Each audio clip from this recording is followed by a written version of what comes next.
ਭਾਈਜਾਨ ਇੱਕ ਫਨੀ ਸਵਾਲ ਹੈ, ਅਕਸਰ ਮੈਨੂੰ ਵੀ ਲੋਕ ਪੁੱਛਦੇ ਨੇ ਕੋਈ ਅਨੋਖਾ ਵਾਕਿਆ ਹੋਇਆ ਹੋਏ ਤੁਹਾਡੇ ਨਾਲ ਫੂਡ ਡਿਲੀਵਰੀ ਦੇ ਦੌਰਾਨ, ਉਹ ਦੱਸੋ ਕੋਈ ਹੋਇਆ ਹੈ ਤੇ। ਥੋੜੇ ਦਿਨ ਪਹਿਲੇ ਨਾ, ਹਫਤਾ 2 ਹਫ਼ਤਾ ਪਹਿਲੇ ਮੈਂ ਆਰਡਰ ਲੈ ਕੇ ਗਿਆ ਇੱਕ ਘਰ ਦੇ ਵਿੱਚ, ਅੱਛਾ ਤੇ ਜਿਹੜੀ ਲੜਕੀ ਦਾ ਆਰਡਰ ਸੀ ਆਰਡਰ ਲੈਣ ਆਈਏ ਅੱਛਾ ਤੇ ਉਹ ਗੁੱਸੇ 'ਚ ਗਈ ਸੀ ਬਹੁਤ ਜ਼ਿਆਦਾ। ਅੱਛਾ ਉਹਨੇ ਨਾ ਆਰਡਰ ਮੇਰੇ ਕੋਲ ਖੋਲ ਲਿਆ, ਆਨਲਾਈਨ ਪੇਡ ਆਰਡਰ ਸੀ, ਓਕੇ ਤੇ ਮੈਂ ਵੀ ਸੋਚਿਆ ਕਿ ਲੜਾਈ ਹੋਏਗੀ ਜਾਂ ਕੋਈ ਇਸ਼ੂ ਹੋਏਗਾ। ਉਹ ਅੰਦਰ ਚਲੀ ਗਈ ਤੇ ਅੰਦਰੋਂ ਨਾ ਮੈਨੂੰ ਸ਼ੋਰ ਦੀਆਂ ਆਵਾਜ਼ਾਂ ਆਉਣ ਲੱਗ ਗਈਆਂ, ਤੇ ਮੈਂ ਆਪਣੀ ਨੈਕਸਟ ਡਿਲੀਵਰੀ ਦੇਖ ਰਿਹਾ ਸੀ ਹੁਣ ਅੱਗੇ ਕਿੱਥੇ ਜਾਣਾ ਹੈ। ਤੁਸੀਂ ਥੱਲੇ ਹੀ ਖੜੇ ਥੱਲੇ ਹੀ ਖੜਾ ਸੀ। ਉੱਤੋਂ ਨਾ ਅਲਮਾਰੀ ਖੋਲੀ, ਉਹਦੀ ਸਾਸ ਸੀਗੀ ਸੀ। ਪਹਿਲੇ ਤੇ ਨਹੀਂ ਮੈਨੂੰ ਸਮਝ ਆਈ। ਉਹਨੇ ਮੈਨੂੰ ਕਿਹਾ ਪੁੱਤਰ ਅੱਗੋਂ ਤੋਂ ਇੱਥੇ ਆਰਡਰ ਨਾ ਲੈ ਕੇ ਆਈ, ਬੜੇ ਗੁੱਸੇ ਨਾਲ। ਅੱਛਾ ਉੱਤੋਂ ਟੈਰਸ ਤੋਂ ਬੋਲੀ ਬਹੁਤ ਜ਼ਿਆਦਾ ਗੁੱਸੇ ਨਾਲ ਕਿ ਅੱਗੋਂ ਤੋਂ ਇੱਥੇ ਆਰਡਰ ਨਾ ਲੈ ਕੇ ਆਈ। ਅੱਛਾ ਮੈਂ ਸੋਚ ਰਿਹਾ ਸੀ ਕਿ ਕੀ ਹੋਇਆ ਕੀ ਨਹੀਂ। ਮੈਂ ਅੱਗੇ ਗਿਆ ਤੇ ਪਿੱਛੋਂ ਫਿਰ ਲੜਕੀ ਦਾ ਮੈਸੇਜ ਆ ਗਿਆ ਕਿ ਉਹ ਮੇਰੀ ਸਾਸ ਹੈ, ਉਹ ਪਾਗਲ ਹੈ।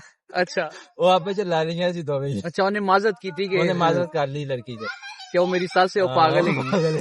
ਅੱਛਾ ਸਹੀ ਹੈ, ਸੱਸ ਬਹੂ ਦੀ ਲੜਾਈ ਦੇ ਵਿੱਚ ਫੂਡ ਰਾਈਡਰ ਰਗੜਿਆ ਜਾਣਾ ਸੀ।